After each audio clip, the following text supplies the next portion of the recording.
What up, Epic Readers? I'm Jesse from the YouTube channel Jesse the Reader, and today I'm bringing you another episode of Epic Adaptations, the series here on Epic Reads where we keep you in the know on all the recent book-to-movie and book-to-TV adaptation news. We've had a rush of adaptation news drop over the past month, and I couldn't be more excited to talk about it with you guys today, so let's not waste any time, let's go! We're getting closer and closer and closer to the release of the adaptation for Clown in a Cornfield, and with that, not only have we gotten our first look at the movie poster, but also recently we got the trailer drop, and I am so excited for this adaptation. If you are looking for a terrifying read about a clown, I highly recommend this book. This book is honestly like an adrenaline rush. Like, there's some pretty high intense action scenes, there's a solid mystery, and it also explores relevant themes. We're following our main character Quinn, who has just moved to a small town with her father, and she's trying to get adjusted with a new school, new friends, and all the uptight adults around her. All she wants to do is to make it to graduation, but Frendo the Clown has decided to make that a little bit complicated by taking out people left and right. So Quinn and her new friends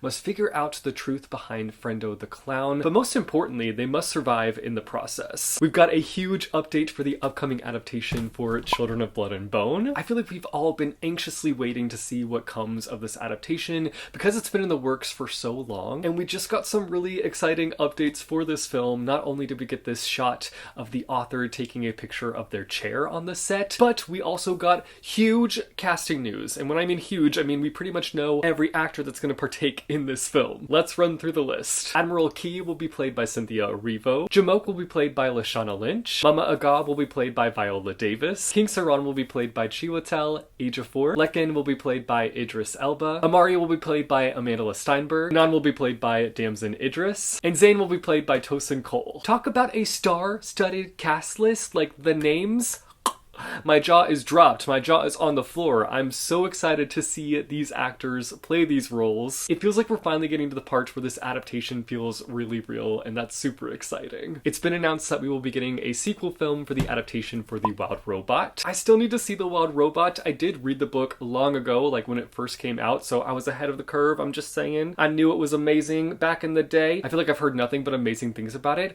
I've also heard the fact that people just have their eyes leaking the entire time they're watching the film, so gotta prepare myself emotionally for it, but I'm ready for it. We don't know if the sequel film will be a direct adaptation of the sequel book, The Wild Robot Escapes, or if it's going to take creative liberties and do its own thing. But regardless, I am still very excited that this is getting a sequel film, even though I haven't seen the first film yet. I need to do that pronto! If you want a gentle story about a robot that finds itself on Earth and has to adapt, I highly recommend checking out this book and then going and watching the film. Even though I haven't watched the film yet. I'm gonna do it, okay? I'm gonna do it. The next bit of news is sad news, and that's in regards to A Court of Thorns and Roses. Initially, A Court of Thorns and Roses was picked up by Hulu to be adapted. We believe it was going to be adapted into a series, but it was just recently announced that it has been completely scrapped. It was rumored last year to be scrapped, but it was never like confirmed, and we have confirmation that the A Court of Thorns and Roses series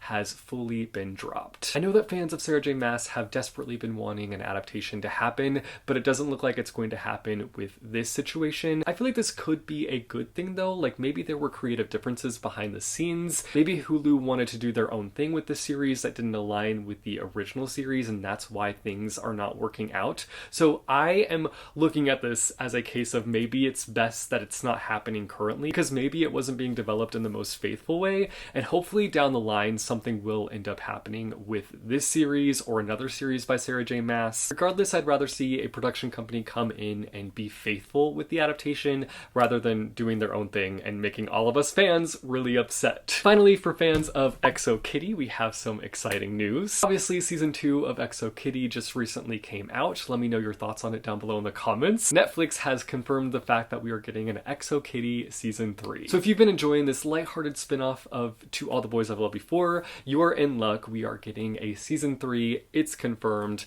Now I need to go binge watch season 2 immediately. That's all the news that I have for you guys today, but I want to hear from you guys down below in the comments. What are all your thoughts on today's episode? Are you looking forward to the Clown in a Cornfield adaptation? What are your thoughts on Children of Blood and Bone and the casting? And how are you feeling about the A Court of Thorns and Roses news? Let us know all your thoughts down below in the comments. As always, thank you guys so much for watching, and I will see you next month with another episode of Epic Adaptations.